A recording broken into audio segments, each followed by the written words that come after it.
प्रणाम। प्रणाम गुरुजी। आपको प्रणाम प्रणाम प्रणाम। आप सभी लोगों का अभिनंदन है, वंदन है आज के रविवारीय सत्र के लिए, संडेज विथ योगी राज। हम लोग कोशिश करते हैं कि हर रविवार को एक स्पिरिचुअल रविवार, एक आध्यात्मिक रविवार बनाएं। छुट्टियों को लोग ज्यादातर लेते हैं कि आराम करना, आलस में बिताना, मौज मस्ती करना, सारे गलत धंधे हम लोग रविवार के लिए रखते हैं। लेकिन हमने एक अभियान चला है कि नहीं, रविवार को हम लोग जो है आध्यात्मिक डे मनाएंगे। क्योंकि बाकी समय तो पूजा पाठ, भजन कीर्तन का, सत्संग का उतना ठीक ठीक समय नहीं मिलता है। तो क्यों नहीं छुट्टी के दिन पूरे मनोवेग से हम खूब आध्यात्मिक हो जाए। बाकी दिन तो काम धंधा रहता है ना, बहुत सारे काम रहते हैं। बच्चों को स्कूल जाना है, उसकी तैयारी करनी है, ऑफिस जाना है। लेकिन संडे एक ऐसा काम है जहां आप पूरे रूप से आध्यात्मिक हो सकते हैं, कोई बहाना नहीं चलेगा।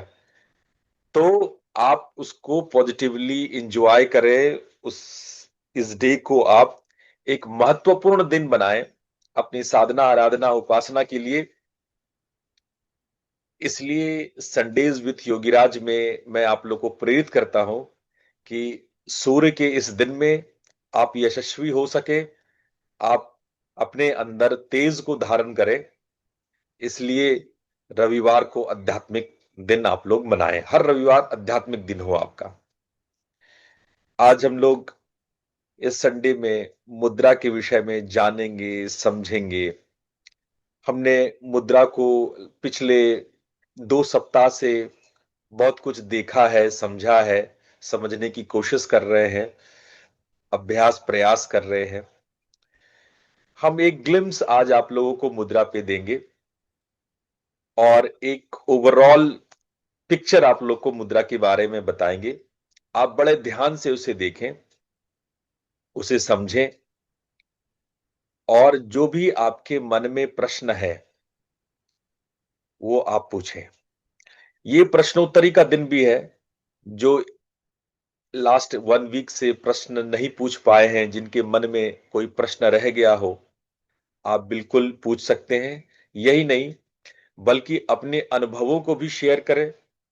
हो सकता है कि नव आगंतुकों को उसका लाभ मिले, जो नए लोग ज्वाइन किए हैं उनको लाभ मिले। नए लोगों के भी कुछ शंकाएं, समस्याएं हैं। हो सकता है कि आपके अनुभवों से उनको मार्गदर्शन हो। कोई चीज ऐसी हो जो न समझ में आ रही हो, वो मैं शास्त्र के आधार पे और अपने अनुभवों के आधार पे मैं आपका सहयोग कर सकूं, इस बात का हम सब ख्याल रखेंगे। तो एक शॉर्ट ग्लिम्स में मैं आप लोगों को मुद्रा के विषय में, मुद्रा विज्ञान में बताऊंगा। उससे पूर्व हम लोग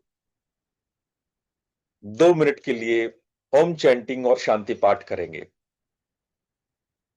सीधे बैठ जाइए, भ्रूमध्य पर ध्यान लाइए, दिव्य ज्योति का ख्याल कीजिए, हाथों को ध्यान मुद्रा में रखिए, पूरे शरीर का अवलोकन कीजिए।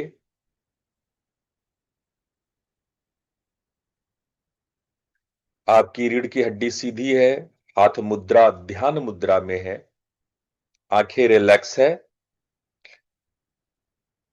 और आपका ध्यान भ्रूमध्य पर दिव्य ज्योति की भावना कर रहा है। हम लोग 3 बार ओम मंत्र का उच्चारण एक साथ करेंगे। लंबा और गहरा श्वास लीजिए। ओ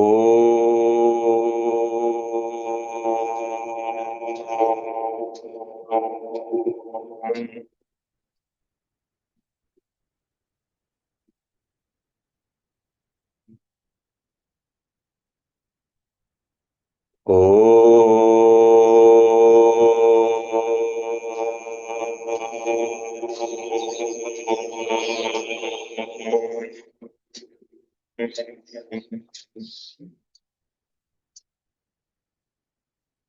ओ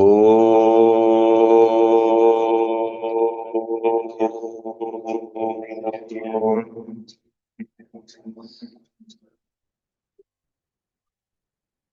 पाठ साथ साथ। ओम असतो मा सद्गमय तमसो मा ज्योतिर्गमय मृत्योर्मामृतं गमय। ओम शांति शांति शांति। दोनों हथेली को आपस में रगड़ते हुए अपनी आंखों पर रखें और धीरे से अपनी आंखें खोल लें। आप लोग को स्क्रीन दिखाई पड़ रहा है? जी गुरु जी। ठीक है। जो लोग वीडियो ओपन करना चाहे वो कर सकते हैं। मुझे भी एहसास होगा कि इतने लोग तन्मयता से सुन रहे हैं। तो हम लोग मुद्रा के विज्ञान को शॉर्ट में समझने की कोशिश करेंगे। ओवरऑल मुद्रा विज्ञान क्या है? मुद्रा का एक परिभाषा है, मुदम आनंदम ददाति इति मुद्राः, two actions that brings pleasure और ब्लिस। वो एक्शन जो आपके भीतर में आनंद की उत्पत्ति करे, सुख और आनंद की उत्पत्ति करे, वो मुद्रा है। मुद्रा को अगर हम बहुत ध्यान से समझें और देखें तो ये एक ऐसा नॉन वर्बल लैंग्वेज है जिसमें कि हम बोलते तो नहीं है, लेकिन हमारे भाव, हमारे ऊर्जा का आदान प्रदान होता है। ये एक ऐसा ध्यानात्मक अभ्यास है, हो सकता है कि कुछ देवताओं के लिए हो, कुछ हमारे कल्चरल रिचुअल हो, या कोई आध्यात्मिक साधना हो, और हमारे अन्य कलाओं में जैसे डांस, पेंटिंग, स्कल्पचर, इन सब में मुद्राओं का यूज हमने देखा है। ऐसा सुदृढ़ संस्कृति पूरे दुनिया में कहीं नहीं है जो भारत ने मुद्राओं के रूप में विशिष्ट विज्ञान मानव सभ्यता को दिया है। आप देखेंगे कि एक सूक्ष्म से सूक्ष्म, एक छोटा से छोटा जेस्चर, फिजिकल मूवमेंट, आपके प्रैक्टिशनर का जो व्यू है, प्रैक्टिशनर की जो दशा है, वो पूरा पूरा प्रदर्शित कर देता है। अब आपको एक इंटरेस्टिंग बात बताते हैं। बौद्धों में मूल रूप से 10 प्रैक्टिसेस हैं, 10 मुद्राएं हैं जो भगवान बुद्ध की मूर्तियों में देखा गया है। लेकिन आप ये जान के हैरान होंगे, जिन जिन लोगों ने बोधिसत्व को प्राप्त किया है, यानी बुद्ध के स्टेट को प्राप्त किया है, सोचो कब के थे बुद्ध, लगभग 2500 साल पहले, और आज कितने साधक हुए होंगे जो बोधिसत्व प्राप्त किए होंगे? हजारों होंगे ना होंगे? हजारों लोग बोधिसत्व को प्राप्त किए होंगे। तो बुद्धिस्ट लिटरेचर कहता है, जिन जिन ने बोधिसत्व को प्राप्त किया, सबने अलग अलग एक एक मुद्रा का आविष्कार किया। अब बताओ, अब सोच लो कि बुद्धिज्म में मुद्राओं की संख्या कितनी होगी? हर जितने भी बोधिसत्व हुए, सबने एक एक मुद्रा का आविष्कार किया। ये एक प्रतीकात्मक बिंदु है जो आपने एनलाइटमेंट जो प्राप्त किया है, जो आपने सॉल्वेशन प्राप्त किया है, जो आपने मुक्ति प्राप्त की है, जो मोक्ष प्राप्त किया है, उसकी पूरी प्रक्रिया को दर्शाता है। इसीलिए बोधिसत्व के जो अभ्यासी है, जिन्होंने मोक्ष बुद्ध मार्ग में प्राप्त किया है, उनके मुद्राओं से पता चलता है कि उनका रियलाइजेशन, उनका बुद्धत्व किस प्रकार का है। ये मुद्राएं शो करता है कि आपके भीतर का नॉलेज, करेज, एडोरेशन, ये सारी चीजें, आपका समर्पण, ये सब चीजें ये मुद्रा शो करता है। मुद्रा और और कनेक्ट करता है, आपको जोड़ता है उच्चतम चेतना के साथ। मुद्रा जोड़ता है उस समझ के साथ जो आपके खुद के लिए है, और परमात्मा के साथ जब एक होते हैं उसके साथ। मुद्रा एक नॉन वर्बल मोड है, जहां बोल करके नहीं, ओरल बातचीत करके नहीं, वो कोई कम्युनिकेशन का ऐसा माध्यम नहीं है जिसमें कि हम कोई भाषा में कोई बात कहते हैं, लेकिन वो सेल्फ एक्सप्रेशन है। और ये हमें, आप चारों ओर यदि जानवरों को देखेंगे, पंछियों को देखेंगे, तो मुद्रा ज्यादा बेहतर समझ में आएगा। मुद्रा को एक प्रकार का बॉडी लैंग्वेज कहा जा सकता है, जिसमें हैंड जेस्चर्स होते हैं, फिंगर पोस्चर्स होते हैं। अनेक योगियों ने अपनी सिद्धियों के लिए मुद्रा का प्रयोग किया। अगर हठ ग्रंथों को ले लिया जाए, हठ ग्रंथों में मुद्रा को धारणा की उपाधि दी गई है। जब धारणा, ध्यान, समाधि लगती है, अंतरंग योग होता है। अष्टांग योग दो प्रकार का है, बहिरंग और अंतरंग। पहला 5 बहिरंग योग कहलाता है, अंतिम के 3 अंतरंग योग कहलाते हैं। यम, नियम, आसन, प्राणायाम, प्रत्याहार, ये कहलाते हैं बहिरंग योग। धारणा, ध्यान, समाधि, ये कहलाता है अंतरंग योग।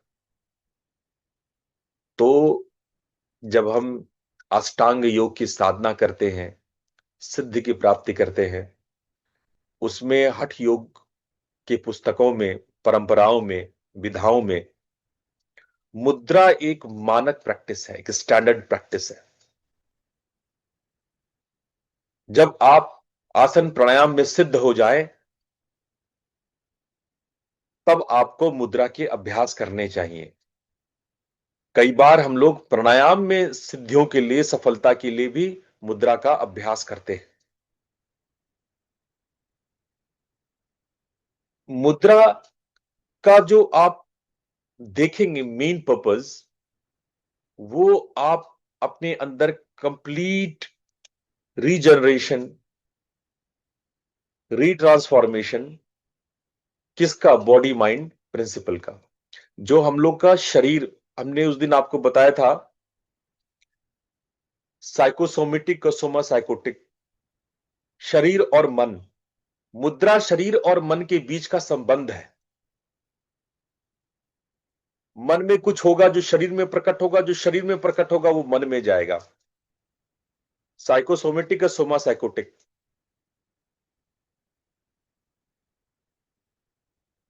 तो ये हमारे चेतना को विस्तृत करता है।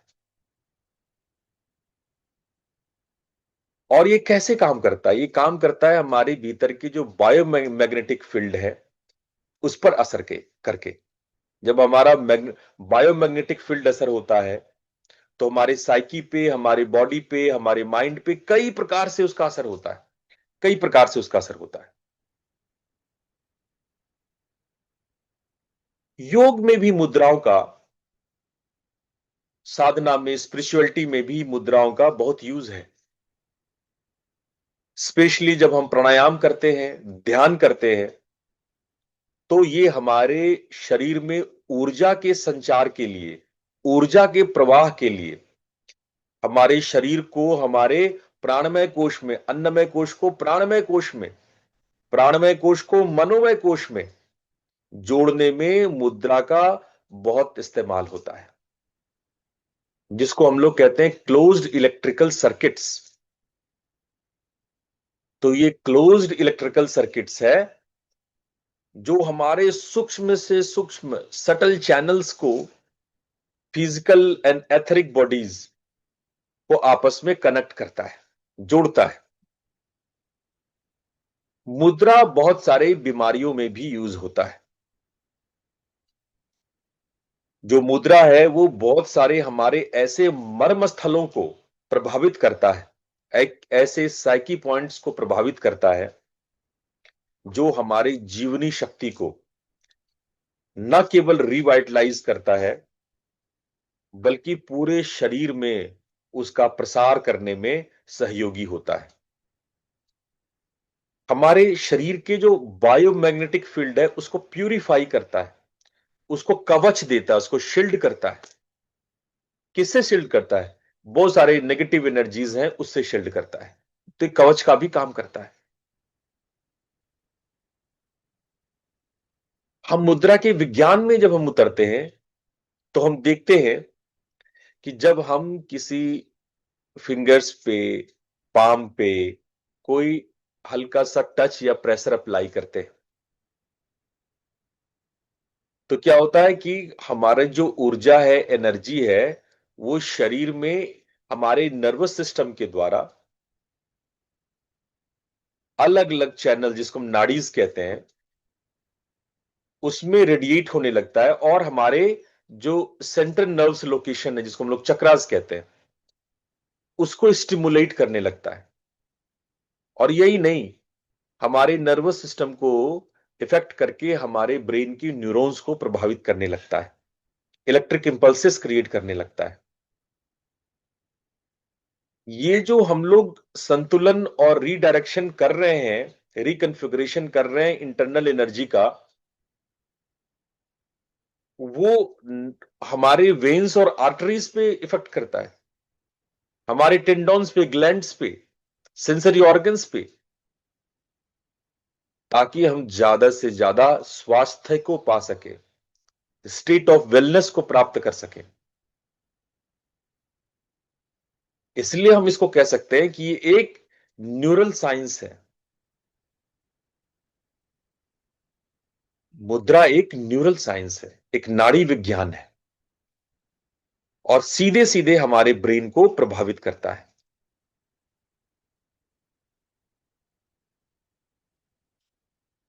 हमने अभी भी बुद्धिज्म के बारे में आपको बताया। केवल हिंदुओं में नहीं, केवल तंत्र और वैदिक सिस्टम में ही नहीं, जैनों, बौद्धों, जितने भी भारत से निकले हुए परंपराएं हैं, सब में मुद्रा का बहुत बहुत प्रयोग है।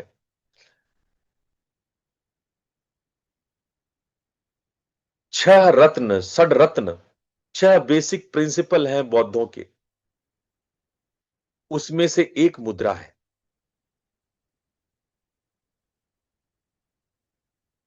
और भी बाकी हैं, उसमें मंडल के बारे में है, आसन के बारे में, लेकिन मुद्रा के बारे में 6 बेसिक सिद्धांत में मुद्रा एक सिद्धांत है।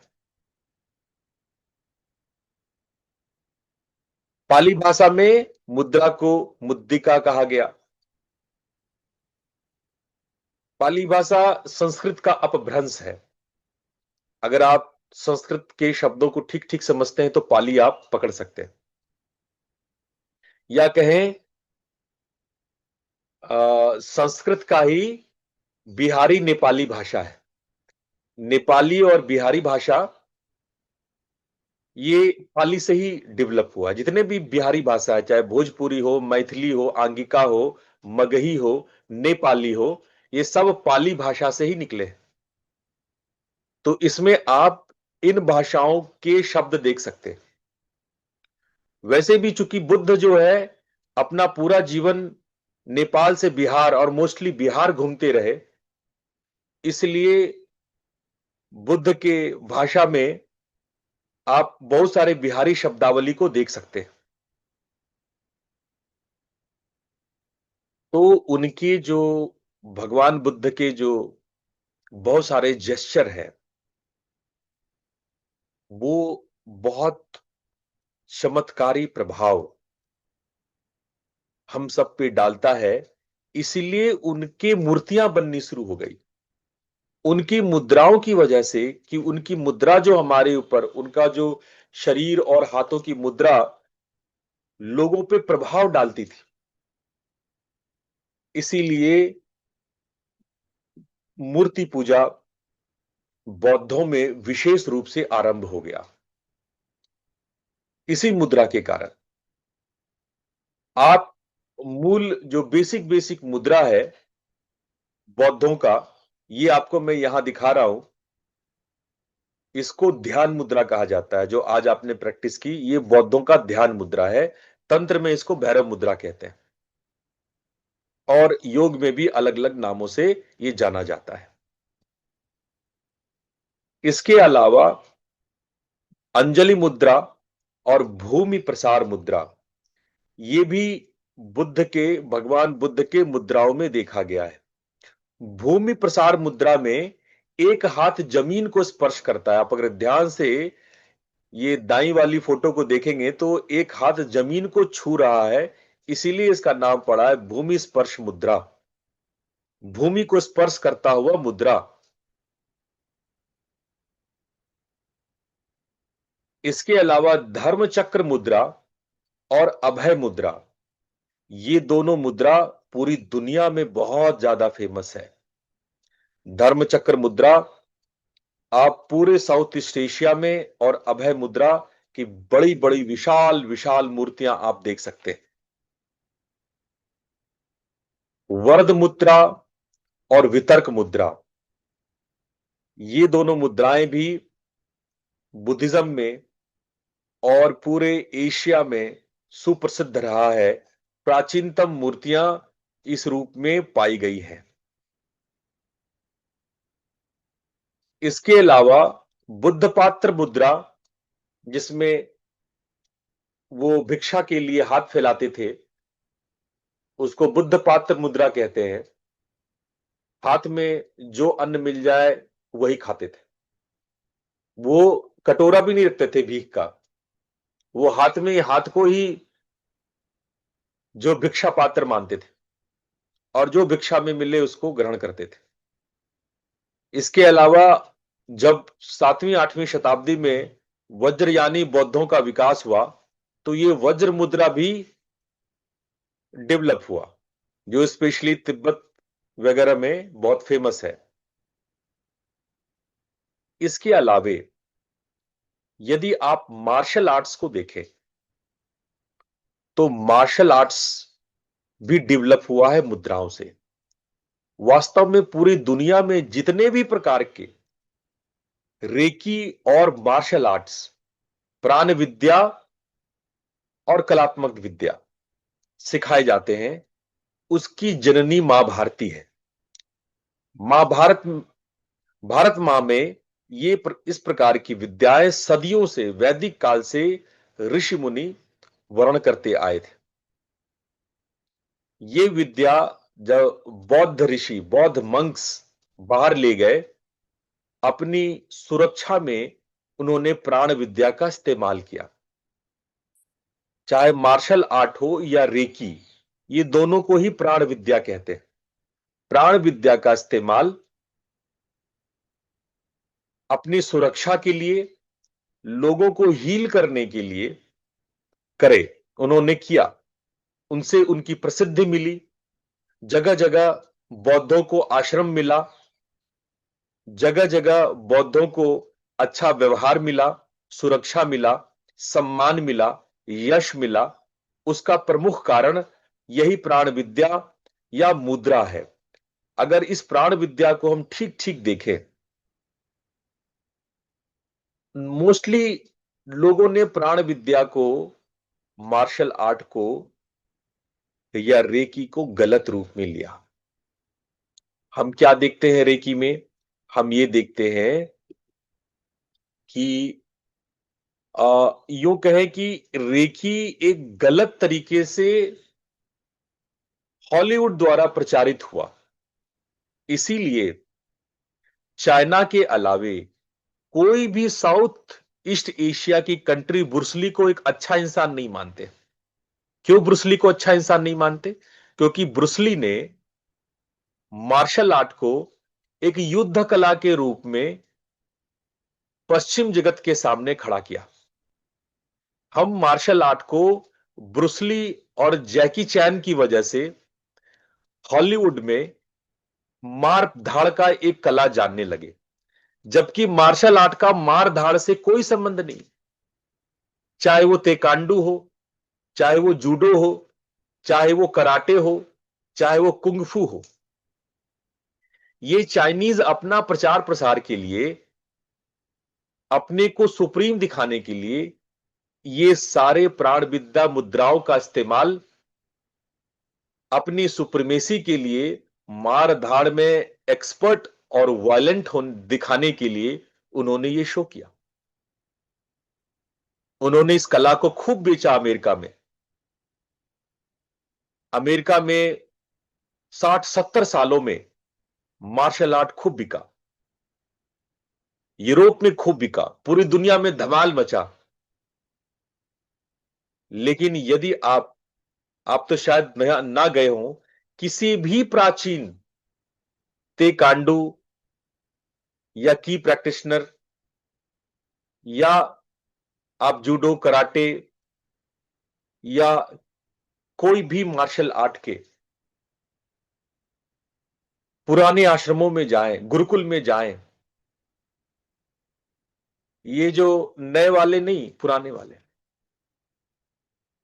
ये जो अमेरिका प्रदत्त मार्शल आर्ट सेंटर्स है वहां नहीं, जो पुराने गुरुकुल है, पुराने मास्टर्स हैं।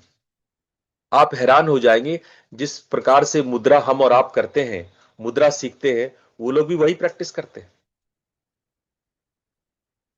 मार्शल आर्ट कुछ नहीं, मुद्रा ही है।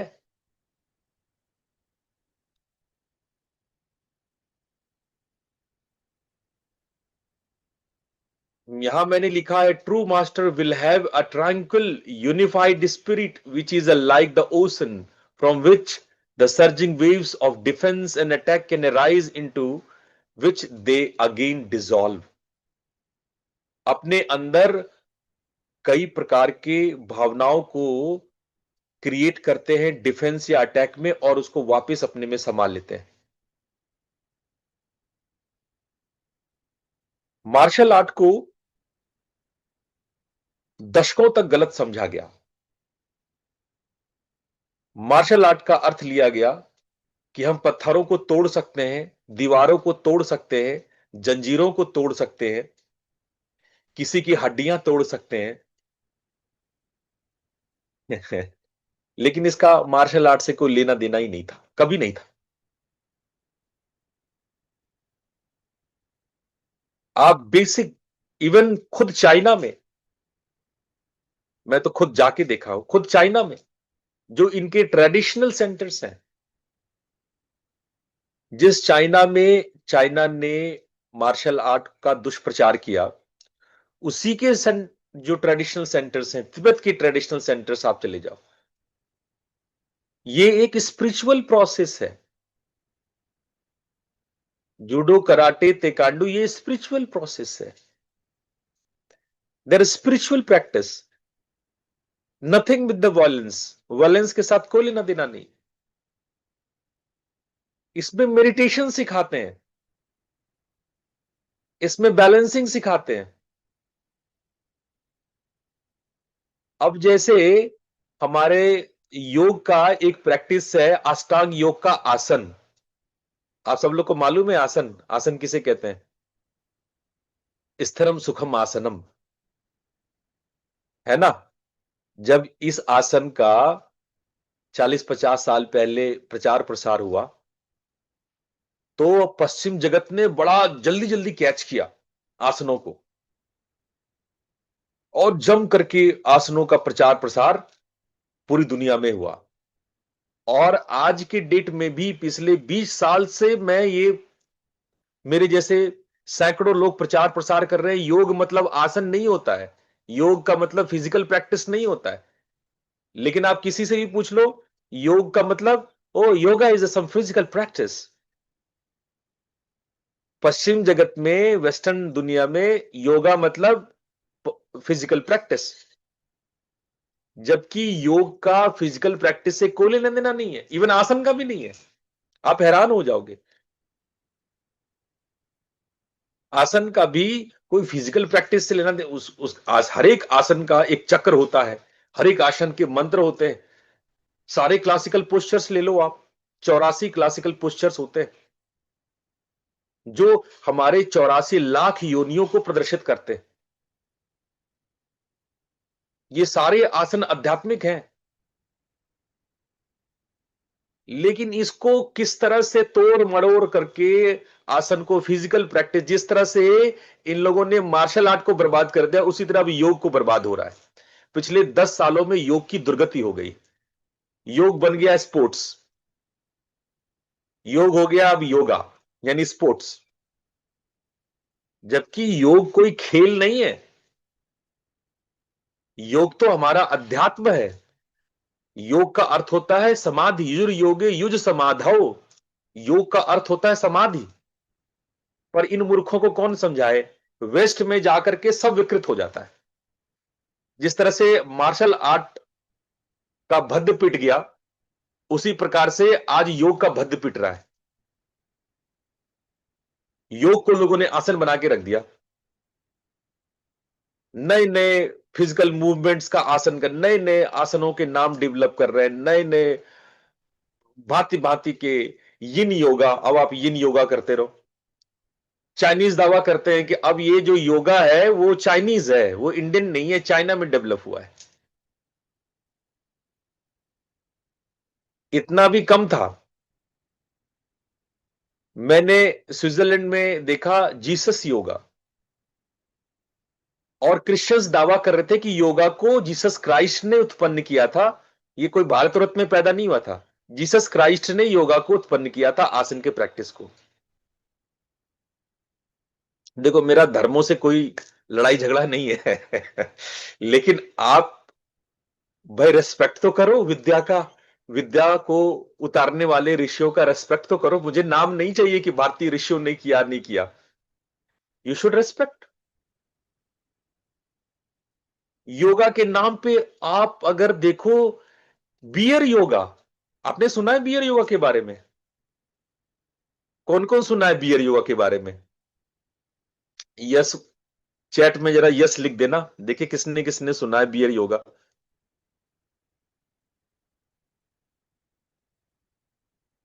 हाँ, बियर योगा होता है, बियर लेकर के लोग योगा करते हैं, और वो भी हद, वो भी कम था।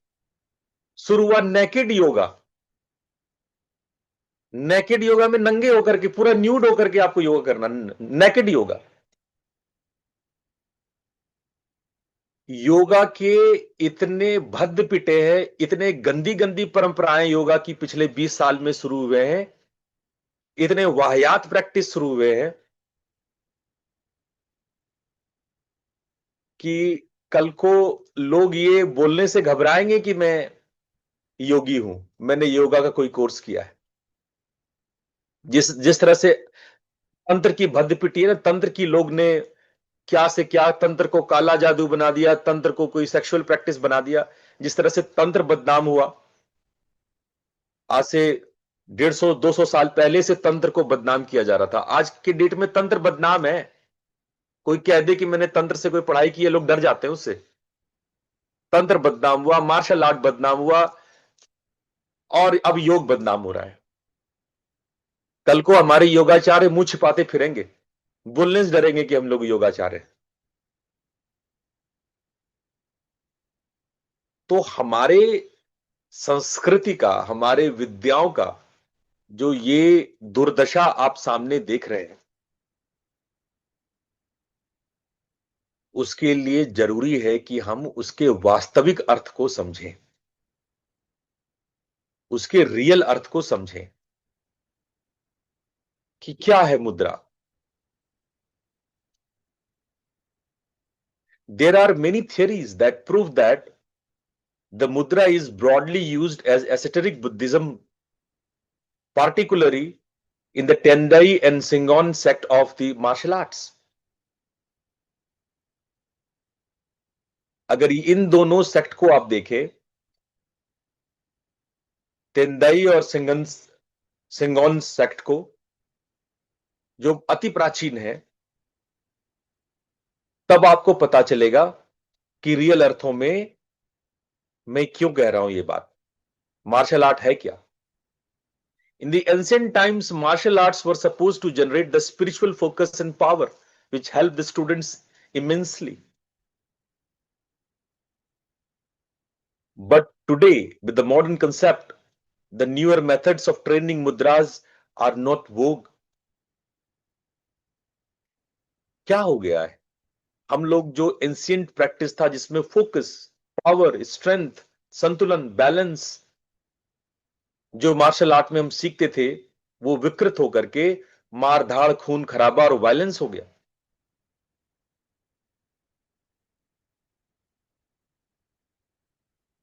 इन मुद्राओं में, मार्शल आर्ट में मंत्र सिखाए जाते थे, बीज मंत्र बताए जाते थे। जैसे कराटे में जो लोग थोड़ा बहुत मार्शल आर्ट जानते हैं, काता होता है, बहुत सारे काता होते हैं, वेराइटीज ऑफ काता होते हैं। काता, आप ऐसे फिजिकल मूवमेंट्स, हाथ वाथ हिला करके हैंड को पोजीशन लाना, हाथ वाथ घुमा करके हैंड्स को पोजीशन, उसको काता बोलते हैं। काता में कई मूवमेंट्स होते हैं, 12, 15, 16, 18, 20 ऐसे मूवमेंट्स होते हैं, और कई प्रकार के काता होते हैं। तो यदि आप काता को ठीक ठीक अध्ययन करेंगे या प्रैक्टिस करेंगे, तो आप हैरान होंगे कि ये काता प्रैक्टिस हमारी मुद्रा ही है। मुद्रा की अलग अलग प्रैक्टिस है, इसके बड़े भिन्न भिन्न रूप, भिन्न भिन्न सिद्धियां, भिन्न भिन्न शक्तियां हमने दुनिया में देखी है।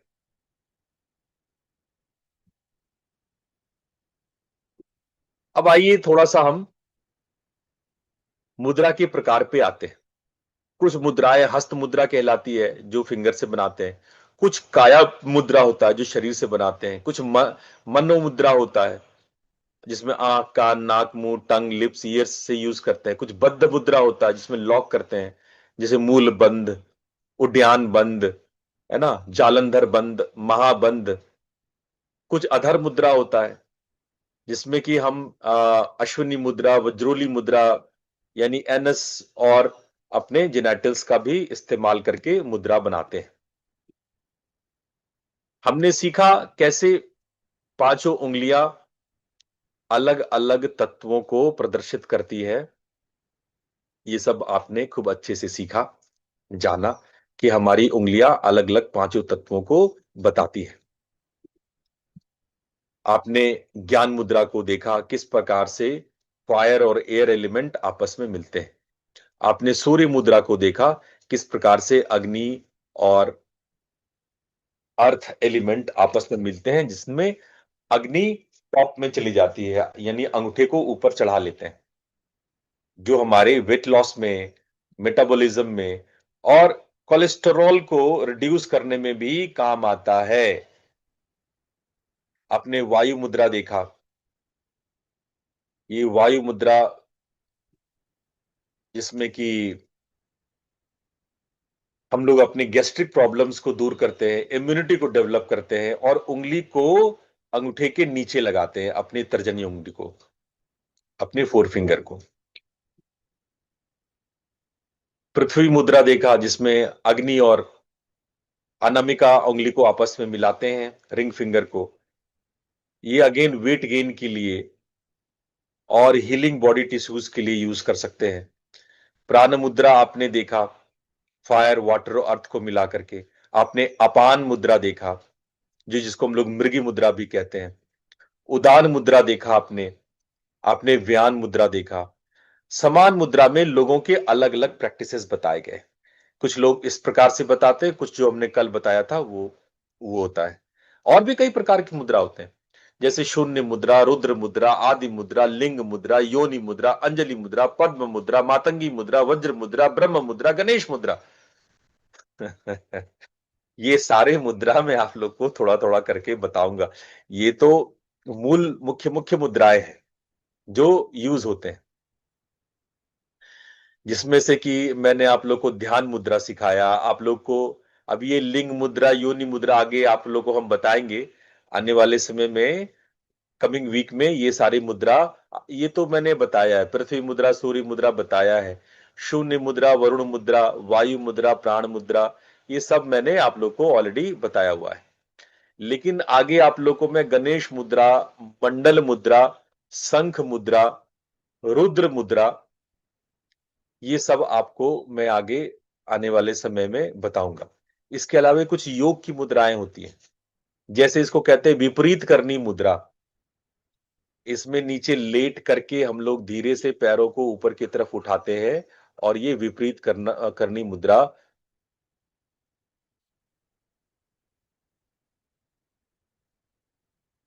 मनु कह रहे हैं कि इतनी सारी मुद्राएं हैं, कौन सी चार पांच रेगुलर प्रैक्टिस में लाए। मनु बाबू, ये कल मैंने आप लोग को बताया था कि जो है मुद्राएं तो ढेर सारी है। हम तो आपके सामने मुद्राओं का एकदम बाजार खड़ा कर दे रहे हैं। ना राम नाम का लूट है, लूट सके जो लूट। मैंने ये बात कल बहुत विस्तार से आप लोग को बताई थी कि आप जब कोई कपड़ा दुकान में खरीदने जाते हैं तो सारा कपड़ा तो उठा के ले नहीं आते, है कि नहीं? कि सारा कपड़ा उठा के ले आते हो? दुकान जाते हो, दुकान में जितने कपड़े होते हैं सारा उठा के ले आते हो। कौन ऐसा करता है बताओ? दुकान जाते हो कपड़ा खरीदने तो सारा कपड़ा उठा के ले आते हो।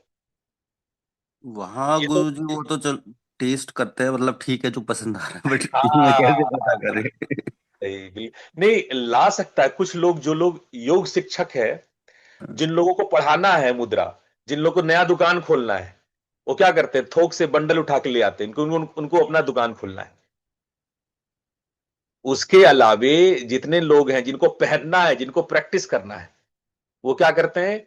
वो एकाध जो अपने का जो प्रैक्टिस करके दिखते हैं। मैं तो रोज मुद्रा पिछले 2 सप्ताह से मुद्रा पढ़ा रहा हूं। तो जिसको जो पसंद में आ जाए, आपको लगे हाँ ये कुर्ता मेरे को फिट आ रहा है, बढ़िया लग रहा है पहनने में, आप पहनो। राम नाम का लूट है, लूट सके जो लूट। आप पहनो, खूब पहनो, आनंद से पहनो, है कि नहीं? फिर आपको लगेगा कि नहीं ये वाली पहन लेते, ये वाली प्रैक्टिस करके देख लेते हैं। कुछ नहीं समझ में आया, कुछ टाइट वाइट हो गया, तो फिर उसको हम आपको बताएंगे उपाय, है कि नहीं? तो ये प्रैक्टिस आपको हम बहुत सारी कराएंगे। हजारों हजारों की संख्या में मुद्राएं। मैंने आपको कल बताया था कि मैं 10 साल तक रोज मुद्रा पढ़ाता रहा हूं। 10 साल तक रोज मुद्रा पढ़ाऊं। अब 365 × 10 कर लीजिए, 3650 दिन भी मैं लगातार मुद्राएं पढ़ाता रहूं, तो भी मुद्रा कंप्लीट नहीं होगा चैप्टर। 10 साल भी पढ़ाता रहो, रोज पढ़ाता रहो।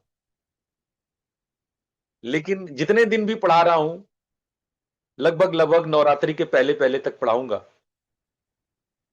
नवरात्रि के बाद से विषयांतर विषय चेंज करूंगा। नवरात्रि तक तो मुद्रा पढ़ाऊंगा ही, नवरात्रि के पहले तक। तो जितने ही आप पढ़ सको, जितने ले सको लियो। राम नाम का लूट है, जितने ले सको लियो। सीखो, प्रैक्टिस करो। जितना कर सकते हो, जितना आपके लिए लाभकारी है, उतना आप आनंद लीजिए। जितना खा पचा सको उतना खाओ, है ना? आप अपने घर में जाते हैं, नानी नाना के यहाँ जाते हैं, तो आपके नानी नाना क्या कहते हैं? खाओ बेटा, जितना खा सकते हो खाओ, जितना खा पचा सकते हो। आपको इस गुरु तरह से जी, नाना नानी का दुलार मिलता है ना, तो उसी तरह से आप समझो गुरुजी आपको दे रहे मुद्रा, लो जितना खाओ खाओ, जितना रख सको खा सको पचा सको खाओ। तो जितना आप खा पचा सको उसको खाओ, और जो नहीं समझ में आता छोड़ दो, रहने दो, वो आपके मतलब का नहीं है। अंगूर खट्टे हैं। हाँ मनु पूछे। गुरु जी एक क्वेश्चन ये है कि मतलब कोई भी मुद्रा लगाएं, उसकी प्रैक्टिस रेगुलरली कुछ टाइम करने के बाद ही कुछ पता चलेगा, इमीडिएट इफेक्ट तो कुछ नहीं होता है, इमीडिएट राइट? इमीडिएट नहीं। आप काम के जो भी है उसको नोट डाउन कर लो। एक बार में 20 मिनट तक अभ्यास करो, और आपको 1 हफ्ते में रिजल्ट मिलना चाहिए। एक ओके। हफ्ते में रिजल्ट नहीं मिल गया तो समझो कि ये सूट किया आपको, ये मुद्रा आपको सही लगा। जैसे आप हम्म, कोई कपड़ा पहन के देखते हो, हाँ सूट किया, तो वैसे ही आप इस मुद्रा को 1 सप्ताह आप प्रैक्टिस करो। ठीक है 20 मिनट गुरुजी। रोज करना। अगर 1 सप्ताह में कोई परिवर्तन आ गया आपके शरीर में, आपकी ऊर्जा, आपके एनर्जी बॉडी में, माइंड बॉडी रिलेशनशिप में, तो समझो कि हाँ ये काम कर रहा है। नहीं कर रहा, नहीं कर रहा, कोई बात नहीं, हजारों मुद्रा है, दूसरा ट्राई कर लेना। ठीक है कि नहीं? जी गुरु गुरुजी। जी, आपने बताया जो अग्नि मुद्रा है, दिस इज ये डायबिटीज के लिए ठीक है, अच्छी है। हाँ हाँ। तो इसमें जैसे आपने मुद्रा तो लगा लिया, मुद्रा तो आप कहीं भी जा रहे हैं, गाड़ी में भी बैठे हैं तो आपने लगा दिया, पर हर जगह आप मंत्र तो नहीं बोल सकते। नहीं, आप हाथों की मुद्रा तो लगा सकते हो वैसे भी। खासकर ड्राइविंग में तो मैं कोई भी प्रैक्टिस मना करता हूँ। नहीं जी, ड्राइविंग में, मैं गाड़ी में बैठी हूँ, ड्राइव तो कोई और करेगा। हाँ मतलब वहां पे आप कर सकते हो, वहां पे आप कर सकते हो, कोई दिक्कत नहीं, मंत्र भी कर सकते हो। लोग प्लेन में बैठे बैठे मंत्र करते हैं, ट्रेन में बैठे बैठे मंत्र, मंत्र तो कोई दिक्कत नहीं है। हाँ, अगर कोई एक्शन कर रहे हो, कोई प्रैक्टिस कर रहे हो, कोई जैसे ऑफिस में कोई काम कर रहे हो, कंप्यूटर पे कोई काम कर रहे हो, कोई और दूसरा दूसरा काम कर रहे हो, तब आप मंत्र का उच्चारण नहीं कर सकते हो। उसमें भी जिनका अजपा होता है, जो हम्म। अजपा जप करते हैं, वो तो काम करते हुए भी कर लेते हैं, क्योंकि उनका अजपा हो रहा है, उनसे कोई डिस्टर्बेंस नहीं हो रही, ड्राइव करते हुए भी कर लेते हैं। तो हमने बहुत सारे हमारे प्रैक्टिशनर हैं जो प्लेन में, ट्रेन में और बैठे मंत्र मंत्र का खूब बढ़िया अजपा साधना करते हैं, खूब मंत्र साधना करते हैं, मुद्रा साधना कर सकते हैं, उसमें कोई दिक्कत नहीं। मंत्र मुद्रा कहीं भी कैसे भी किया जा सकता है, लेकिन अगर कोई फिजिकल एक्शन कर रहे हो तो आप परहेज करें। कोई फिजिकल मूवमेंट कर रहे हैं तो ऐसा ना हो कि आपका अवेयरनेस भटक जाए, आप कोई दुर्घटना का शिकार हो जाए, कोई अनअवेयरनेस के शिकार हो जाए, कहीं आप किसी से मिलने गए हैं, कोई इंपॉर्टेंट मीटिंग है, कोई जरूरी बातचीत है, तो वहां ये सब बातें व्यवहारिक रूप में परहेज करना चाहिए। लेकिन जहां आप वेटिंग हॉल में है, जहां इंतजार कर रहे हैं, वहां बिल्कुल कर सकते हैं। हाँ जी, आप जैसे मॉर्निंग वॉक के लिए गए तो आपने लगा लिया, आप जाप भी कर हाँ सकते हाँ, बिल्कुल बिल्कुल बिल्कुल कर सकते हैं। मॉर्निंग वॉक में तो बिल्कुल मंत्र भी करना चाहिए। मैं तो बचपन में त्र्यंबक मंत्र के साथ मॉर्निंग वॉक करता था, सांस लेता था त्र्यंबक मंत्र के साथ मनी मन, और सांस छोड़ता था त्र्यंबक मंत्र के साथ मनी मन, और उसका मैंने खूब लाभ अनुभव किया वॉकिंग के टाइम। तो ये भी आप प्रैक्टिस कर सकते हैं बिल्कुल। हाँ संगीता जी, आप पूछें, क्या पूछ रहे हैं? प्रणाम गुरुजी। हम्म। गुरुजी, जब मुद्रा करते हैं, एक हाथ का उंगली दर्द देता है and the other hand doesn't pain, वो कारण कुछ रहेगा गुरुजी? देखो, एक हाथ यदि दर्द कर रहा है तो इसका मतलब कि उस उंगलियों में कोई स्ट्रेच है, किसी प्रकार का कोई नॉट है, और किसी प्रकार का कोई नाड़ियों का असंतुलन है। ऐसे में अगर आपके इर्द गिर्द कोई एक्यूप्रेशर वाले हों, जिनको जी एक्यूप्रेशर करना आता हो, आप उनसे सलाह लें। जी गुरुजी। ठीक है, आप अगर दिल्ली के आसपास है तो मेरे एक स्टूडेंट है इंद्रजीत बोल करके, वो दिल्ली में रहते हैं, और वो बहुत अच्छा एक्यूप्रेशर का आपको वो प्रैक्टिसेस दे सकते हैं। तो जी, यदि आप दिल्ली के आसपास हैं तो मैं इंद्रजीत को बोल सकता हूँ। बैंगलोर और हैदराबाद के पास है गुरुजी। अच्छा, हैदराबाद है ना, तो मैं हाँ। तब मैं देख के बताऊंगा अ, हैदराबाद में कोई मेरा स्टूडेंट है या नहीं, मैं देख के बताऊंगा। जी गुरुजी, धन्यवाद। ठीक है, तो आप उससे एक्यूप्रेशर का प्रैक्टिस ले, उससे ये प्रॉब्लम आपकी दूर हो जाएगी। ठीक है। प्रणाम धन्यवाद गुरुजी। गुरुजी, ठीक है। हाँ प्रणाम अग्रवाल जी आप। गुरुजी। हाँ, प्रणाम प्रणाम। गुरुजी, आपने कहा है कि मॉर्निंग वॉक करते वक्त भी हम मंत्र जाप कर सकते हैं, तो हाँ जी। उसमें तो काउंटिंग गलत भी हो सकती है ना? नहीं, वैसा जैसे काउंटिंग वाली मंत्र जाप मत कीजिए जिसमें काउंटिंग हो। मंत्र हाँ, जाप अगर कोई अनुष्ठान कर रहे हैं तो आपको बैठ के ही करना चाहिए। देखो, काउंटिंग का मतलब कि आप अनुष्ठान कर रहे हो, अनुष्ठान जी काउंटिंग के साथ होता है। तो यदि आप जी अनुष्ठान कर रहे हो तो आप अनुष्ठान को बैठ करके, अपने आसनी पर बैठ करके ही पूरा करो, वरना उसको काउंटिंग नहीं माना जाएगा। अगर आपने हम्म, आंखें खोल ली, मंत्र हम्म, करते वक्त आपने बातचीत कर ली, उठ करके आप आसनी से उठ के चले भी जाते हैं तो आपका अनुष्ठान भंग हो जाता है, अनुष्ठान नहीं होता है फिर वो। अगर आप जी काउंटिंग वाला अनुष्ठान कर रहे हैं, यानी आप अनुष्ठान कर रहे हैं, काउंटिंग कर रहे हैं, इसका मतलब आप अनुष्ठान कर रहे हैं। तो अनुष्ठान करते वक्त आपको मूव नहीं करना चाहिए बॉडी को, ठीक है। अगर वो बगैर गिनती वाला मंत्र है जो आप ऐसे ही चलते फिरते करते हैं, तो वो तो आप कर लो कहीं भी। लेकिन जो अनुष्ठान वाले आप अगर प्रोसेस कर रहे हो, कोई 1.25 लाख जाप कर रहे हो, 10,000 50,000 ऐसा कुछ कर रहे हो, तो वो जी वॉकिंग वाले टाइम में वो काउंटिंग में नहीं आएगा। वैसे कर लो लेकिन काउंटिंग में नहीं आएगा। वो गिनती गिनती में तभी आता है जब आसनी में बैठे होते हो आप और बिना हिले डुले आंखें बंद किए करते हो, वही काउंटिंग होता है अनुष्ठान में, ठीक है। जी okay sir, ji Guru ji. Thank you. गुरु जी, आपने मुद्रा का मिनिमम समय बताया 20 मिनट, जी, ठीक है। कोई मैक्सिमम टाइम भी तो होगा कि ज्यादा अधिकतम कितनी देर कर सकते हैं? एक प्रश्न। और दूसरा प्रश्न एक ये मुद्रा को अधिकतम 20 मिनट, 12 से 20 मिनट करना चाहिए। लेकिन यदि कोई बीमारी है, देखो मुद्रा का उद्देश्य भी तो होता है। अगर मान लो मुद्रा करते करते आपको समाधि लग गई, आप 5-7 दिन बैठ गए समाधि में, तो वही मुद्रा बनी रहेगी आपकी समाधि, पूरे समाधि 5-7 दिन की समाधि में तो वही मुद्रा लगी रहेगी। आपका उद्देश्य क्या है मुद्रा का? अगर उद्देश्य आपका स्वास्थ्य लाभ है तो 20 मिनट में आपको वो पूरा होता है। कई मुद्रा हम लोग ध्यान में बैठने के लिए करते हैं ताकि ध्यान हम एलोंगेट कर सकें। वो तो 3-3 3.5 घंटे मुद्रा लगाई जाती है। कुछ मुद्राएं प्राणायाम को सहयोग करने के लिए होती है। वो डिपेंड करता है किस मुद्रा को किस प्रयोजन से हम कर रहे हैं, उस उस हेतु हम बता सकते हैं कि कितने समय में ये मुद्रा करनी चाहिए। अब जैसे कैंसर संबंधी जो मुद्राएं होती है, उसके लिए 20 मिनट नहीं, उसके लिए 40 मिनट की प्रैक्टिस की जाती है। जो कैंसर संबंधी मुद्राएं हैं उसमें 40 मिनट की प्रैक्टिस होती है। तो ये डिपेंड करता है किस प्रकार की बीमारी है और किस बीमारी में कौन सी मुद्रा आप लगा रहे हैं। तो आपके मुद्रा विशेषज्ञ आपको बता सकते हैं कि इस मुद्रा को अब जैसे ये सामने विपरीत करनी मुद्रा देख रहे हो, ये विपरीत करनी मुद्रा को आप स्टार्टिंग में 3 मिनट से ज्यादा 4 मिनट से ज्यादा आपको चक्कर आने लगेंगे। अगर विपरीत करनी मुद्रा लगा दिए 3 मिनट 4 मिनट से ज्यादा और आप नए प्रैक्टिसनर हैं, आपको बैठने के बाद चक्कर आ जाएगा। लेकिन मैंने प्रैक्टिशनर्स को देखा है विपरीत करनी आसन को आधे आधे घंटे पौन घंटे ये विपरीत करनी में बैठे बैठे पूरे मंत्र करते हैं। विपरीत करनी में हम लोग नाभि से अमृत को विशुद्धि तक और विशुद्धि से सहस्रार तक ले जाते हैं। ये पूरा मुद्रा प्रैक्टिस है। विपरीत करनी का प्रॉपर मुद्रा प्रैक्टिस है मंत्र के साथ, और अमृत का ठंडा अमृत और गर्म अमृत, इसकी पूरी प्रैक्टिस होती है। इसके आधे घंटे की प्रैक्टिस होती है रियल में। लेकिन कोई 3 मिनट जो नए अभ्यासी है वो 3 मिनट भी नहीं कर पाते हैं, 3 मिनट में चक्कर खा के गिर जाते हैं।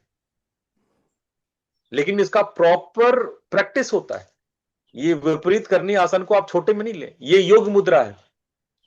ये सारे प्रैक्टिस ऐसे हैं कि आप 2-3 मिनट से ज्यादा नहीं कर पाएंगे। लेकिन यदि आप अच्छे प्रैक्टिशनर हैं, योगाभ्यासी हैं, रेगुलर कर रहे हैं, तो लोग इसको आधे पौन घंटे करते हैं।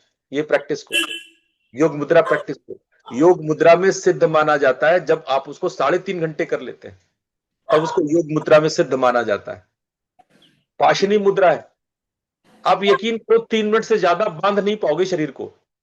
अगर आप नए अभ्यासी है तो पाशनी मुद्रा 3 घंटे से ज्यादा नहीं बांध पाओगे। ये पता ही आदमी कैसे कर रहा है ये पाशनी मुद्रा? पहले इसने हलासन लगाया, यानी लेट करके अब पीठ के बल पैर को उठा करके पीछे हलासन में, यानी आप पीठ के बल लेटे हैं, दोनों पैर को उठा के सर के पीछे दोनों पैर ले गए, खिसका करके फिर दोनों हाथों से जांग को बांध लिए, ऐसे टाइट कर लिए। इसको पाशनी मुद्रा कहते हैं। मैंने ये मुद्रा बहुत सारे स्टूडेंट को कराया है। मुझे ये मुद्रा बहुत पसंद था, मैं खूब करता कराता था ये मुद्रा। ये मेरा वन ऑफ द पसंदीदा मुद्रा है। मैंने कई बच्चों को इस मुद्रा में अच्छे खासे प्राणिक एक्टिविटीज कराई है, प्राण विद्या के प्रैक्टिस कराए हैं। ये मेरा सबसे पसंदीदा मुद्रा है, पाशनी मुद्रा। ये लेकिन आप, हाँ जी गुरु जी, एक और प्रश्न था मेरा। एक हाथ से मुद्रा लगाई जा सकती है? कई बार हम दूसरे हाथ से काम कर रहे हैं ऑफिस में कंप्यूटर वगैरह पर, तो क्या लगा सकते हैं? व्यवहारिक है या नहीं? लगा सकते हैं, पूर्ण इफेक्ट तो नहीं होता है। अब जैसे माला करते वक्त भी जब माला आपके हाथ में होता है तो मुद्रा तो हम एक ही हाथ से लगाते हैं, लेकिन उसका आंशिक असर ही होता है, उसका पूर्ण असर नहीं होता है।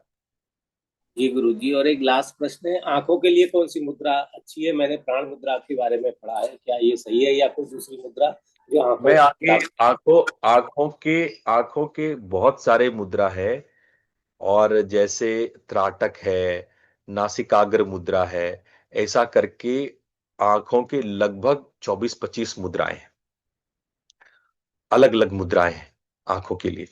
तो वो जब मैं डिजीज सेक्शन में आऊंगा ना तो ये सब बताऊंगा। अभी बहुत प्रारंभिक स्टेट चल रहा है मुद्रा का, अभी डिजीज सेक्शन आया नहीं है। तो जब डिजीज सेक्शन आएगा तो मैं आंखों की, नाक की, कान की, गले की, मुख की, है ना, ये सारी मुद्राएं मैं आप लोग को बताऊंगा।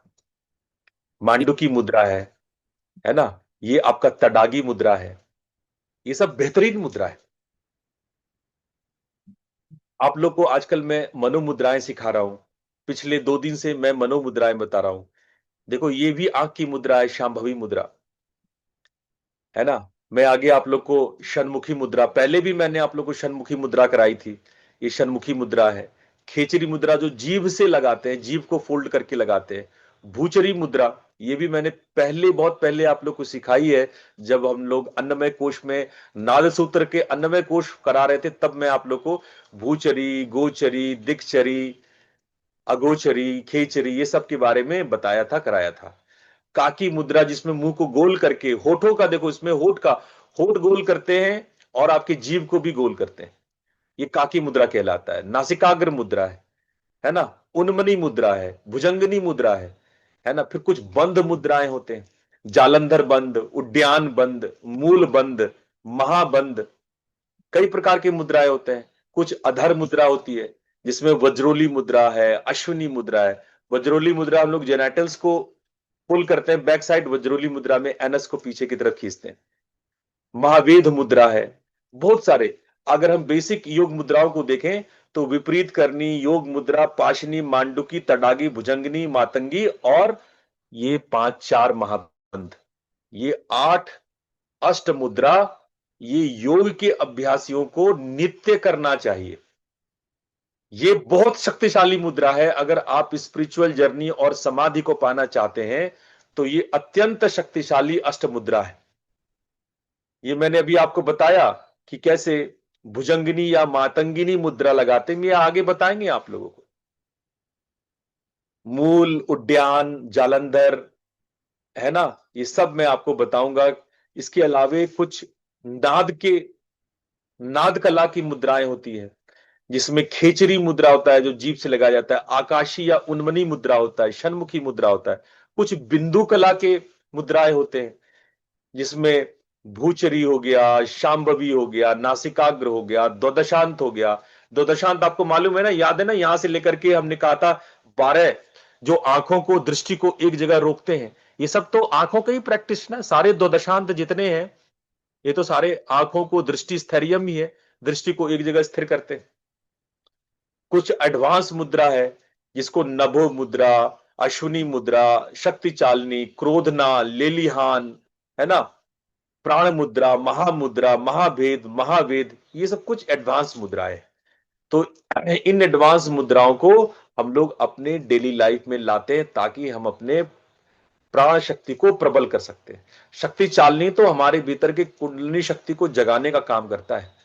कुछ मुद्राएं तो ऐसे होती है जो विशेष रूप से तांत्रिक नेचर की होती है, जैसे क्रोधना और लेलिहान मुद्रा।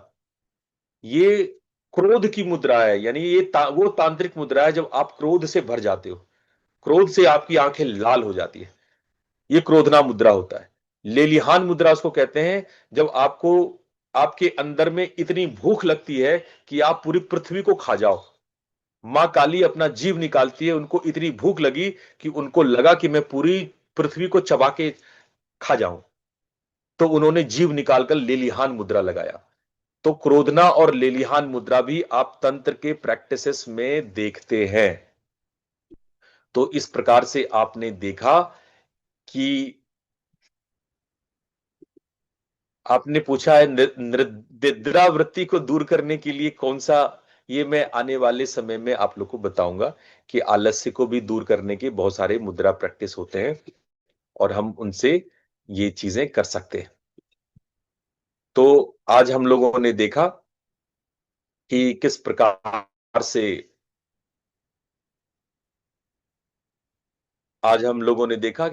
से हम लोग मुद्राओं के अभ्यास से ये सारी चीजें प्राप्त कर सकते हैं। अब आप लोग के मन में कोई सवाल है तो पूछ सकते हैं। मैंने मुद्राओं का एक छोटा ग्लिम्स आप लोग के सामने रखा कि मुद्रा क्या है। अब ये आपकी बारी है, आप सवाल पूछें। कोई सवाल आपके मन में है, कोई अनुभव है, कुछ विशेष चीज आप बाकी लोगों को बताना चाहते हैं, मुद्रा के विषय में कोई अनुभव शेयर करना चाहते हैं, कोई प्रश्न है, तो ये अब आपकी बारी है। हाँ विनोद जी बोले। प्रणाम गुरु जी। प्रणाम।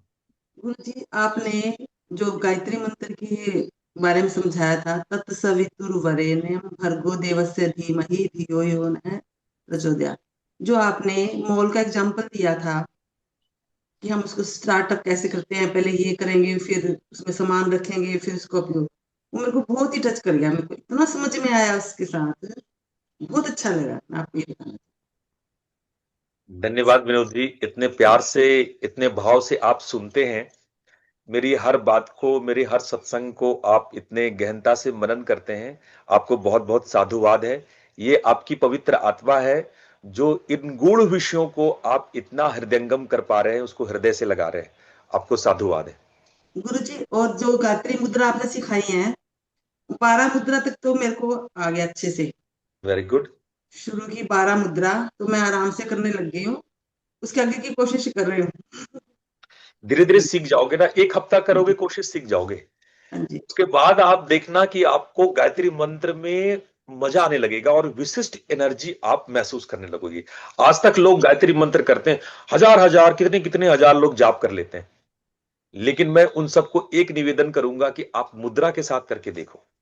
चमत्कार गुरु जी, चमत्कार नहीं हुआ। शुरू की 12 मुद्रा ध्यान से आ गई, लास्ट की 3 भी आ गई। कोशिश करो, कोशिश करो, हो जाएगा। धन्यवाद है ना? गुरु जी। बहुत बढ़िया, बहुत बढ़िया विनोद जी। हाँ, और पूछें, किसी को पूछना है तो। गुरुजी प्रणाम। प्रणाम। मेरे दो क्वेश्चंस है। एक, हाँ। आपने कल सूर्य भेदी और चंद्र भेदी प्राणायाम जो सिखाया, तो इनके लिए क्या कोई टाइमिंग एंड सीजन्स का भी कुछ रूल्स है जो हमें फॉलो करना चाहिए? और मेरा दूसरा क्वेश्चन मंत्र से संबंधित है कि जो पंचाक्षरी जो है नमः शिवाय वाला, उसमें ओम नमः शिवाय हम बोल सकते हैं या सिर्फ नमः शिवाय बोले? है, बहुत सुंदर। देखो, सबसे पहला आपने पूछा कि जो सूर्य भेदी चंद्र भेदी के मंत्र के हिसाब से, अगर आप कफ प्रवृत्ति यानी कफ दोष से पीड़ित नहीं है तो चंद्र भेदी प्राणायाम आप सालों भर लगाइए, ठंडे में भी लगाइए, कोई दिक्कत नहीं। लेकिन जो कफ जनित या कफ दोष से पीड़ित है, कफ जनित बीमारियों से पीड़ित है, उनको ठंडे में चंद्र भेदी प्राणायाम नहीं करना चाहिए। जब खूब ठंड पड़ रही हो, 10 डिग्री से डाउन सेल्सियस टेम्परेचर हो, उसी प्रकार से जो लोग पित्त की, एसिडिटी की गंभीर बीमारियों से ग्रस्त हैं, पित्त दोष हाई लेवल पे है, उनको सूर्य भेदी प्राणायाम गर्मी के दिनों में, जेठ के दिनों में, जब भीषण गर्मी पड़ रही हो, टेम्परेचर 40 से ऊपर हो, 38 से ऊपर हो, ऐसे में उनको सूर्य भेदी प्राणायाम नहीं करना चाहिए। वरना बाकी लोग सालों भर कीजिए, कोई दिक्कत नहीं है, कोई दिक्कत नहीं है। मूल दिक्कत केवल उन लोग के लिए है जो कफ दोष और अत्यधिक कफ दोष से पीड़ित है। वो चंद्र भेदी प्राणायाम ठंड के दिनों में ना करें, और पित्त दोष, सुपर एसिडिटी से पीड़ित लोग जेठ के महीने में भीषण गर्मी के माहौल में सूर्य भेदी ना करें। दूसरा सवाल आपका था कि नमः शिवाय मंत्र का। देखो, जिन लोगों को नमः शिवाय का अनुष्ठान करना है, यानी उनको काउंटिंग में करना है, उन्होंने कोई संकल्प किया है, कोई काउंटिंग करना है, कोई कमिटमेंट है, कोई गुरु दीक्षा है तो उनको नमः शिवाय ही बोलना चाहिए। लेकिन अगर ऐसा नहीं है, अगर आप अनुष्ठान नहीं कर रहे हैं, सार्वजनिक रूप से जप कर रहे हैं, सामान्य रूप से जप कर रहे हैं, ये आपका दीक्षा मंत्र नहीं है, तो आप ओम नमः शिवाय का जाप कर सकते हैं, कोई दिक्कत नहीं है। ठीक है, समझ में आ रहा है? जी गुरु जी, धन्यवाद। गुरुजी, एक अनुभव मुझे बताना था अपना जी। प्राण मुद्रा को लेकर के। मैं रात्रि सेवा मेरी हफ्ते में 2 दिन रहती है, तो मैं रात्रि सेवा के बाद ना सुबह लौट कर आता हूँ रास्ते में बस में, तो मैं 5 से 10 मिनट प्राण मुद्रा का अभ्यास करता हूँ, तो इतना फ्रेशनेस आती है। और नींद मेरी लगभग आधा पौना घंटे में, आपकी एक योग निद्रा है मेरे पास, उसको लगा करके मैं सो जाता हूँ, फिर पूरे दिन मुझे सोने की जरूरत नहीं पड़ती है। क्या बात है, क्या बात है, बहुत बढ़िया, बहुत बढ़िया। इसी प्रकार से आप लोग जो भी योग निद्रा मैंने कराई है उसको आप रिकॉर्ड ले सकते हैं, आप राजेश जी से ले लीजिए। और अगर आप प्राण मुद्रा करते हैं तो आप नींद में, निद्रा में, अभी नीलम जी ने भी ये सवाल पूछा था, तो मैं नीलम जी को भी यही कहूंगा। नीलम जी, अगर आप राजेश अग्रवाल जी से अगर आप ये रिकॉर्डिंग ले लेते हैं और मैं आगे प्राण मुद्रा सिखाऊंगा, या राजेश जी से भी सीख सकते हैं आप, ये बहुत इफेक्टिव है आपके निद्रा को कंट्रोल करने के लिए, आपके निद्रा को नियंत्रित करने के लिए, और आपके जो भी एलोंगेटेड स्लीपिंग टाइम है उसको कंट्रोल और रिड्यूस करने के लिए लाभकारी है। ठीक है, ठीक है प्रतीक जी, आप पूछें, क्या पूछना चाह रहे हैं? गुरुजी, इस बार बसंत पंचमी की रिट्रीट में जब हम आए थे तब आपने एक सत्संग में निर्भयता और अभयता के बारे में बताया था, और आज मुद्रा पे भी चर्चा हो रही है, तो एक अभय मुद्रा के बारे में भी उस समय कुछ चर्चा हुई थी, या अभय क्या एक मुद्रा है। तो मैं तब से मनन करने का प्रयास कर रहा हूँ कि निर्भयता और अभयता में क्या डिफरेंस है, क्या क्या चीजें हैं, परंतु अभी वो कैच नहीं कर पा रहा। तो अगर आप थोड़ा सा रिवाइज करा सके उस बात को, बिल्कुल बड़ी बिल्कुल मदद होगी जी। बिल्कुल बिल्कुल। हमारे भीतर जो सबसे बड़ी कमजोरी है, जो वीकनेस है या लिमिटेशन है, वो है भय का। जहां भय हमारा इंस्टिंक्चुअल पार्ट है, यानी भय हमारा इंस्टिंक्ट है, कुछ मामलों में आवश्यक भी है।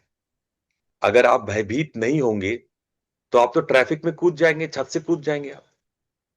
आपको भय है तभी तो आप छत से नहीं कूदते, वरना टेरेस से छलांग लगा लेंगे आप। तो भय किसी मामले में आपको अलर्ट करता है, भय किसी मामले में आपका सहयोगी है। आप बॉस के भय से, टीचर के भय से अनुशासित होते हो।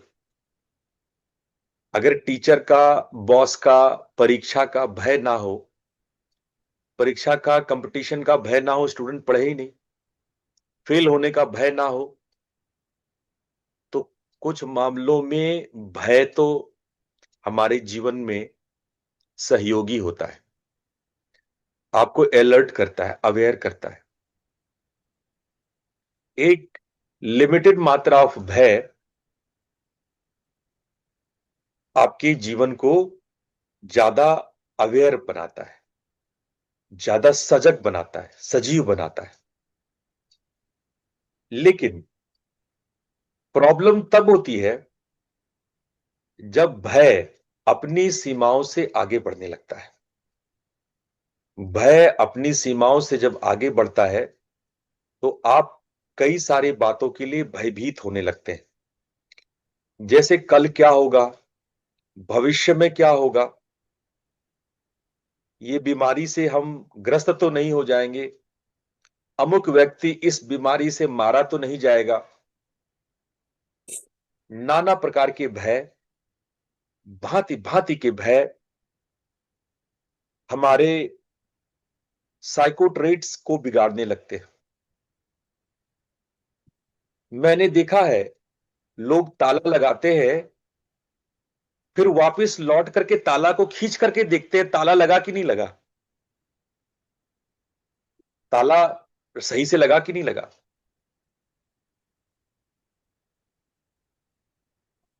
एक मैसेज आ रहा है नीलम जी का अग्रवाल जी के लिए। राजेश अग्रवाल जी, आप अपना कांटेक्ट नंबर यहाँ पे चैट में छोड़ दीजिए ताकि नीलम जी आपसे संपर्क कर सकें। राजेश अग्रवाल जी सुन रहे हैं तो आप अपना जी गुरु जी, मैं शेयर कर दूंगा। जी गुरु जी, हम्म, मैं शेयर कर दूंगा गुरु जी अपना नंबर अभी। ठीक है।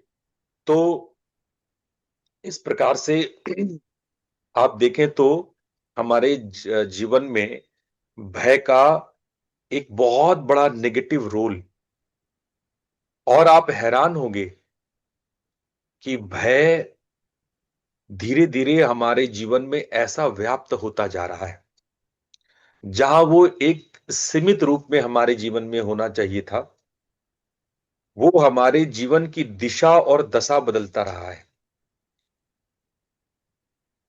हम कई बार उचित आवाज को उठा नहीं पाते हैं, गलत होकर के भी चुपचाप सह लेते हैं। हम लोग बहुत सारी चीजों में अपने भय के कारण समाज को कमजोर कर देते हैं, देश को कमजोर कर देते हैं। हम इतने भयभीत हैं कि अपने सत्य को न धारण कर पाते हैं, न धारण कराने की शिक्षा दे पाते हैं, उपदेश दे पाते हैं। हम इतने भयभीत हो जाते हैं कई बार। और ये भय न सिर्फ आपके संस्कारों को नष्ट करता है, आपके पारिवारिक संबंध को, राष्ट्रीय एकता को और सामाजिक उत्कर्ष को भी विनाश के रास्ते में ले जाता है। इसीलिए भय होना ये रोग ही नहीं, ये सामाजिक विकृति है। और इस सामाजिक विकृति को जब आप अन्य अन्य प्रयासों द्वारा उस रोग को ठीक करते हैं, जब डिजीज को करेक्ट करते हैं, उसको लिमिट पे लाते हैं, उसको कहते हैं निर्भय होना। निर्भय शब्द भय में निह उपसर्ग लगाने से लगा है। निह उपसर्ग संस्कृत में निषेध सूचक होता है, भय का ना होना, भय ना करना। कोई आदमी बहुत निर्भीक है, निर्भय है, इसका मतलब है कि वो जो भय रूपी बीमारी है, भय रूपी परेशानी है, उससे वो त्रस्त नहीं है, वो साहसी है, करेजियस है, अपने अंदर साहस को रखता है, वीर्य को रखता है। एक वीर्यवान व्यक्ति जिसको कहते हैं वीर, वीरता, वीर पुरुष, ये वीर को बहुत लोग गलत समझ लेते हैं। मैं एक बार शॉर्ट में बताऊं, वीर मतलब सीमेन, शुक्र नहीं होता है। वीर का बहुत लोग अर्थ शुक्र ले लेते हैं। भाई वीर जब बोलते हैं तो उसको शुक्र मत लिया करो, सीमेन मत लिया करो। वीर का मतलब इम्यून होता है, करेक्ट कर लेना, है ना। वीर बोलते ही लोग के दिमाग में गलत ही थॉट आ जाते हैं। तो वीर शब्द, वीर जो आप लोग बोलते हैं ये वीर बालक है, वीरता पुरस्कार, ये वीर शब्द क्या है? वीर ये से ही तो बना है, वीर से ही तो वीर शब्द बना है। परम वीर चक्र, बड़ा वीर है, बड़ा वीर बहादुर है। ये वीर शब्द आया कहां से है? वीर से आया है। ये वीर का ही अपभ्रंश है। अब कहां आप इसका अर्थ सिमरन ले लेते हो? तो ऐसे वाहियात अर्थ मत निकाला करो, ठीक है। वीर शब्द का अर्थ होता है साहस, आपका इम्यून, ठीक है। और वीर की जन्नी आपका लीवर होता है। वीर का वास लीवर में है, आपके जिगर में है। तो इसके गलत सलत अर्थ मत निकालना। खैर मैं वापस आता हूं। तो भाई अभय क्या है? अगर हम भय नामक रोग से मुक्त हो जाए, जो भय रोग के स्तर पे पहुंच गया है, उससे मुक्त होना, निर्भय होना है, तो अभय क्या है? अभय अर्थ आध्यात्मिक है। अभय शब्द का अर्थ आध्यात्मिक है। अभय शब्द का अर्थ होता है जो अपने समस्त भय से मुक्त हो जाए। सबसे बड़ा भय पता है क्या है? कि मैं एक दिन मर जाऊंगा। इसको कहते हैं अभिनिवेश। इसको कहते हैं अभिनिवेश। ये हमारे किसी भी जीवन का सबसे मूल भय, सबसे बेसिक इंस्टिंक्ट होता है कि मैं एक दिन मर जाऊंगा। मरने का भय, the fear of death. Fear of death. जो व्यक्ति अपने फियर ऑफ डेथ से बाहर आ गया, जो फियर ऑफ डेथ को जीत लिया, उसको बोलते हैं अभय।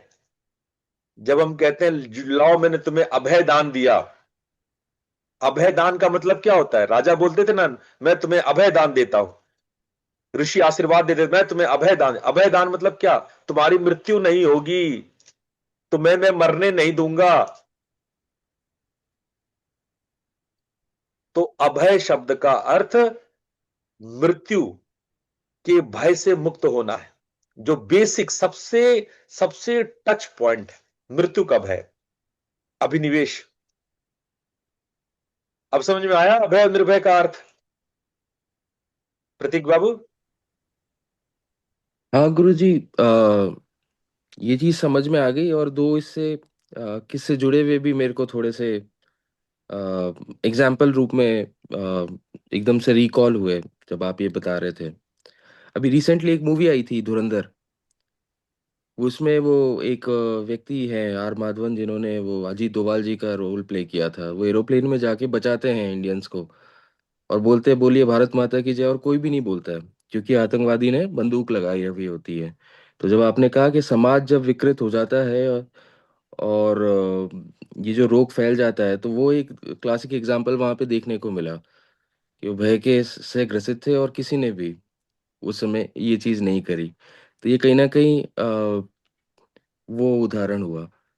और दूसरा, आप अभी जब अभय के बारे में बता रहे थे मृत्यु, तो यानी कि जब आपका आपके शरीर के बारे में जो बोध है, जब आपको ये पता चल जाए कि आप आत्मा है, तब आप, क्योंकि वो अजर अमर है, तो फिर आप आपको मृत्यु का भय चला जाएगा। तो वो जो साइकोलॉजी है कि हम अपनी ईगो ईगो को लेके जब चल रहे हैं, तो हम अभय नहीं बन पाते। तो ये क्या, ये सही समझ पा रहा हूँ मैं? देखो, मृत्यु किसका होता है? मृत्यु आपके अहंकार का होता है। आपको अभिनिवेश क्यों है? आपको डर क्यों है? क्योंकि आपने जो आइडेंटिटी बनाई है, जिससे आप पहचाने जाते हैं, वो नष्ट होता है। आत्मा कभी नहीं मरता है। जिसे शस्त्र काटे न अग्नि जलाए, न पानी बुझाए न मृत्यु मिटाए। आत्मा नहीं मरता है। मरने का तो हमको भय होना ही नहीं चाहिए, क्योंकि हम कभी मरते ही नहीं। हम अमर संतान है, हम सूर्य की अमर संतान है। हमारी मृत्यु नहीं होती है कभी। लेकिन डर किस बात का है? क्यों लोग मृत्यु, किसकी मृत्यु से लोग डर रहे हैं? आपका आपकी जो आइडेंटिफिकेशन है, आपका जो ईगो है, आपकी जो स्वयं के प्रति जो आपका समझ है, मानना है, उस अहंकार की मृत्यु होती है। अच्छा, अरे बस समझ में। समझ रहा हूँ गुरुजी। तो परिस्थितियां जो हमने मानसिक बनाई है, उससे डर जो हमें लग रहा है वो हो गया निर्भय। मतलब वो निर्भयता की तरफ ले जाती है। परंतु जहां पे आपकी आइडेंटिटी की बात आती है, अगर उससे आप ऊपर उठ गए तो आप अभय हो गए।